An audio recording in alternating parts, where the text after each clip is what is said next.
మరి అలాంటి ఐబొమ్మ రవి మామూలు వ్యక్తి కాదు. అసలు యావత్ తెలంగాణ, ఉమ్మడి ఆంధ్రప్రదేశ్ ఇక్కడ పోలీస్ అధికారులు ఎవరైతే ఉన్నారో ఉమ్మడి ఈయనను ఐబొమ్మ రవిని కనుక మంచిగా యూజ్ చేసుకొని గవర్నమెంట్ దగ్గర పెట్టుకోండి. సైబర్ నేరాలు క్షణక్షణం జరుగుతున్నాయి కదా, వాటి మీద ఫోకస్ పెట్టు అని చెప్పేసి ఈయన కనుక పెట్టుకునేదంటే క్షణాలలో అందరికి దొరకబట్టు అంత టాలెంటెడ్. ఎందుకంటే ఐబొమ్మ సినిమాలనే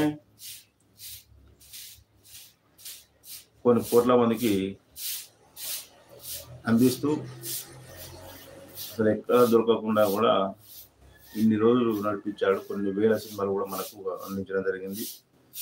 మరి అంత నెట్వర్క్ ఉన్న రవిని తీసుకపోయి సెంచర్ కూడా జైల్లో వేయడం కాకుండా ఘనంగా సత్కరించి సైబర్ దాంట్లో మాకు గవర్నమెంట్కు తోడ్పడాలని చెప్పేసి ఐబొమ్మ రవిని కనుక ఉంచుకున్నదంటే ఈ సైబర్ నేరాలను క్షణాల్లో అరికట్టే అవకాశం ఉండేది. ఎందుకంటే దొంగతనం పట్టుకోవాలి, ముళ్ళుతోనే తీయాలంటారు కదా. ఈయన అందులో నుంచి వచ్చిన వ్యక్తే కాబట్టి 99% ఈయనకు టాలెంట్ ఉంది. 1% చేసినా కూడా దొరకబట్టే అవకాశం ఉంటుంది. అలాంటివి ఈరోజు